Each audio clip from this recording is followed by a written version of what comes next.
welcome to the Sound in Marketing Podcast. Today we have two great guests from the Studio Resonate team at Pandora, Mia Kanzaki, Associate Creative Director, and Brian Ostreicher, Senior Manager of Sonic Strategy, to share a little bit about a recent campaign they did with Dove. But before we get into that, I wanted to let you know about a course I've put together on sound's power and influence in marketing. If you've been listening to the podcast even for a little while, then you know that sound is my obsession. But it's also my training. I am a sonic brander, and I'm committed to creating, consulting, and educating brands and companies on the power of sound in marketing. This course helps deconstruct sound's true nature by stepping back before recorded sound, as well as flash forwarding to today to see why sound is so fundamentally us. We need to be paying closer attention to what our brand sounds like. We all make sound. It's important to make sound on purpose. To sign up today, go to soundinmarketing.com. My goal is that you'll be able to take this information and begin applying it to your brand or company. And if you need further help, I also consult. Now on to our interview. Thank you so much, both of you, for joining us today. Thank you so much, Jeanna. We're really excited to be here. Yeah, thanks for having us. It's no surprise that I love you guys because I just realized that I have had somebody from Pandora on every season of my show. Awesome. Nice. So you guys are representing season 3. So congratulations. Thanks for being a fan. Excellent. I love what you guys are doing. And specifically, the reason I asked you guys here today is for your project that you did with Dove. I believe it was at the end of last year. Yes, it was towards the fallish, I think, of last year, 2020. For those listening, this campaign was for Dove, and it had to do with the Dove Tropical Moods Sound Escape that Studio Resonate put together. The campaign was created by Ali Charlesworth, a project manager, Alberto Santiago Deda, multicultural creative director, Evelyn Overall, senior designer, Maya Passmore, copywriter, as well as with my two guests today, Brian Ostreicher and Mia Kanzaki. The reason that I really, really liked it was that looking at it, you guys really connected with about 4 of the 5 senses. And I have been dying to find projects that actually do this sort of thing, like get so close to a fully sensorial experience. And it's just fascinating the way that you guys came about this. And I really wanted the audience to listen to your story and how this came about. And can you kind of just walk us through how this partnership came about, if Dove had some pain points and intentions? Sure. Yeah, I'd be happy to do that. We've always been really interested in working with Dove because of their purpose-driven campaigns. We have really a lot of admiration and respect for all the work that they do in terms of empowering females, changing perception of beauty, just all the great work. So they've always been a brand we've had our eye on, and what can we do, as Studio Resonate and Audio First creative consultancy, we, really look at opportunities to help brands do really unique and special things with audio specifically. So we're thinking, ideating, what can we do with Dove for audio? So this opportunity came up. We knew that, we actually did some proactive work with them, conversations about what a perfect way to, for a brand that evangelizes the fact that beauty is not all visual. What a perfect match for an audio campaign. So we had worked with them actually pre-COVID on an idea. And then that ended up, everything just kind of halted. They switched gears, but then they, eventually came back, and we learned that they wanted to focus on this mango product, body wash, and, different bath and body products. And they wanted to also to target to Black and Latinx female audiences. So we were like, okay, this is cool. What can we do? That's a great idea for audio specifically for this product and for this target audience. So the idea definitely for the soundscape was inspired by Steve Keller, our Sonic Strategy Director's research and work about multisensory advertising. And, the idea definitely was just about channeling, like you said, all those different dimensions of the senses. So, we thought, how cool would it be to connect scent, sound, touch, with the shower bath experience, as well as, a little bit of visual, while you're meditating, that kind of thing. So, Maya came up.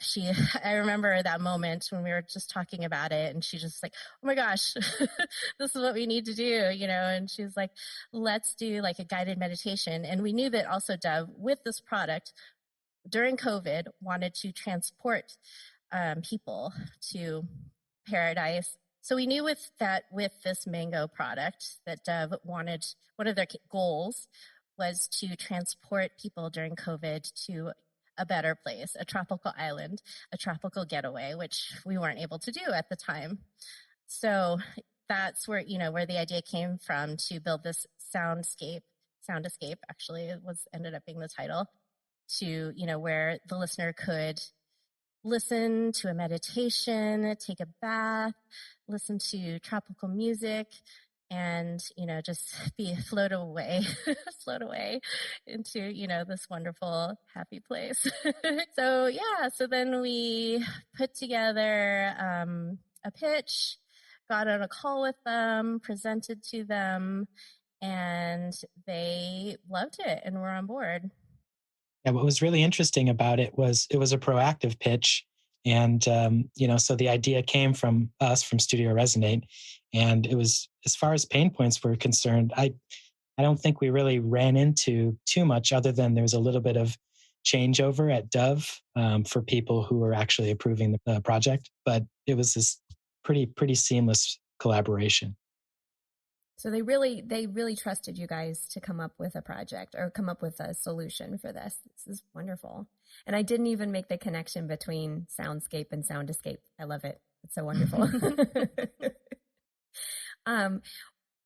Do you have any results for it thus far? I'm sure that you have Dove's opinion on what they thought of the project, but do they have any reports back from the consumer? Fortunately, like you mentioned, we were able to get some press, out of it, earned media, some, blog posts and articles, which was great. And then I did pull some stats since I knew we were going to be talking. And so 1.4 million uniques reached with the traffic driving media. And then we had about 7,000 unique listeners, and then 23,000 over 23,000 total minutes listened. So this was pulled actually in December, so probably more now. Oh, yeah. Then it probably had only been running for a couple of months at that point. Yeah, a few months. Mm-hmm.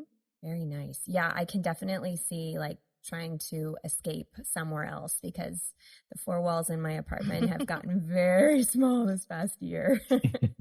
I know that you have a process, and I don't want you to give away your secrets and all that stuff, but was the intention to touch on so many sensory points? Because I even think smell is associated, because usually bath things are smelly. So I was kind of assuming that it had a smell, maybe a mango smell or something like that. So the fact that you got everything except for taste, which maybe taste is involved if you accidentally swallowed some of it, but don't disclaimer, probably don't try to eat it. Probably don't, no.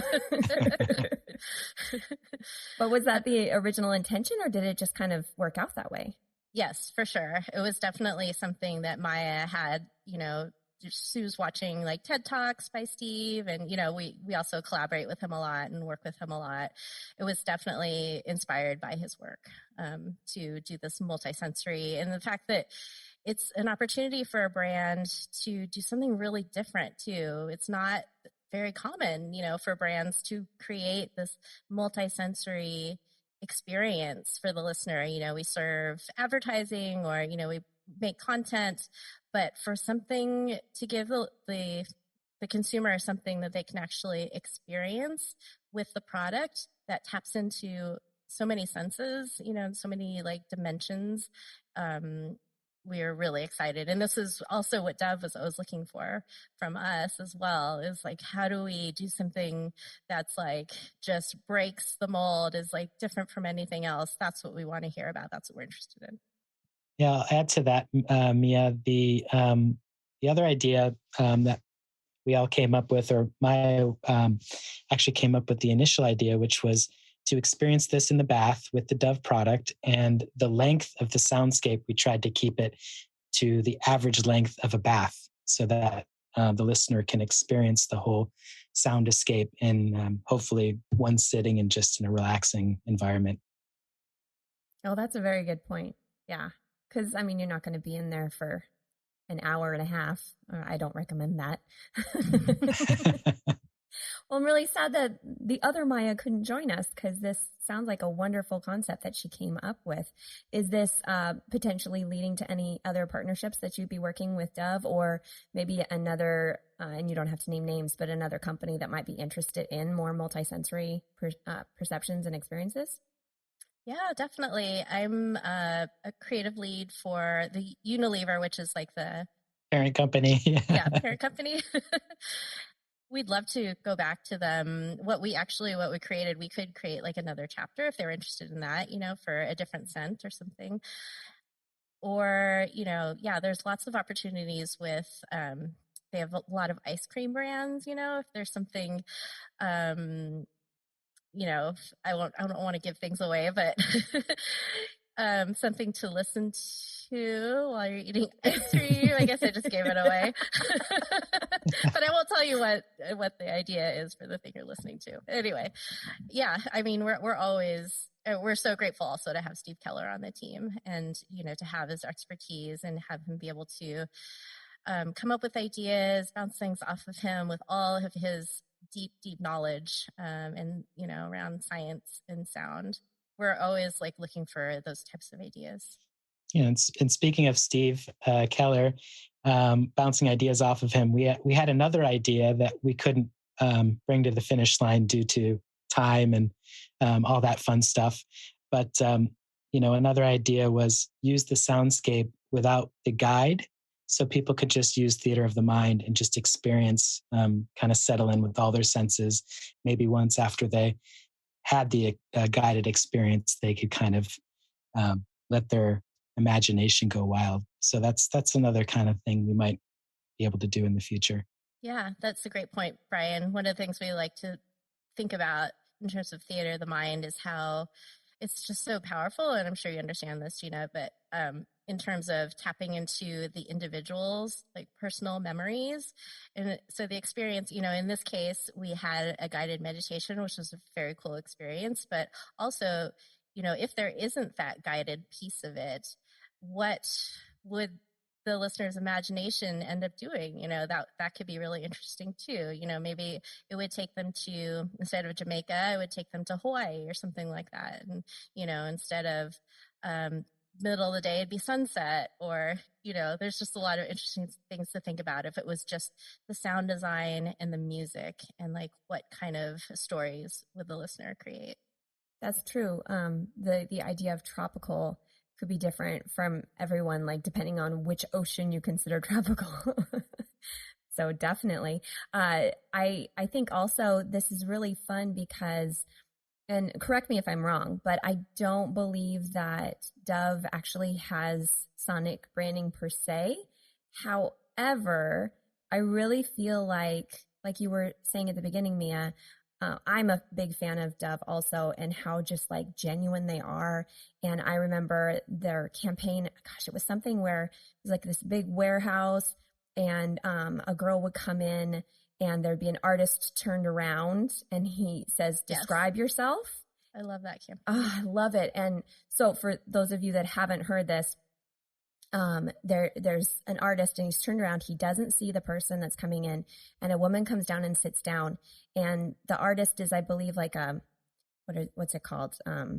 The police. Do they do like portraits for like identifying people or something like that. So they're professional at understanding like context of that. Anyways, so then the woman will describe herself. And she always falls short of what she actually looks like because it's all her own perception of who she is. And then a loved one of that person comes in right afterwards and describes the person that was just in there. And then the woman will see the two pictures, the one that she described to this artist and the picture that her loved one described her of. And it's just, it's beautiful. It's wonderful. Very So anyways, powerful. all that to be said, they're very genuine. And I feel that somehow this like sensorial, holistic experience is really cool because they're not trying to tap into everyone, you know, like it's a playlist that probably is a little bit customizable for whoever it is. And if it does become even more customizable, like we were talking about the different tropical experiences, then my brain will take it somewhere different than Mia's will and Brian's. And you can have a really cool experience that is all yours. And that's just, I love that. That's beautiful. Yeah, this is a great conversation. We can think about more and bring to them maybe. Yeah. Well, I have lots of ideas. I'll talk to you later. Yeah. Tune in next week to hear the conclusion of our interview where Brian and Mia get into some of the highly encouraging work that is being done within Pandora, namely Stand for Sonic Diversity. You can find the Sound and Marketing Podcast on all the major podcast channels, so don't forget to share it with your friends, follow, and rate it. More people should know about this stuff. I know you know that now. For any other inquiries, you can find me at Dreamr Productions. That's DREAMR Productions.com, LinkedIn, Twitter, and Facebook. You can also email me at Jeanna, JEANNA, at DreamrProductions.com. All links will be provided in the show notes. Let's make this world of sound more intriguing, more unique, and more on brand.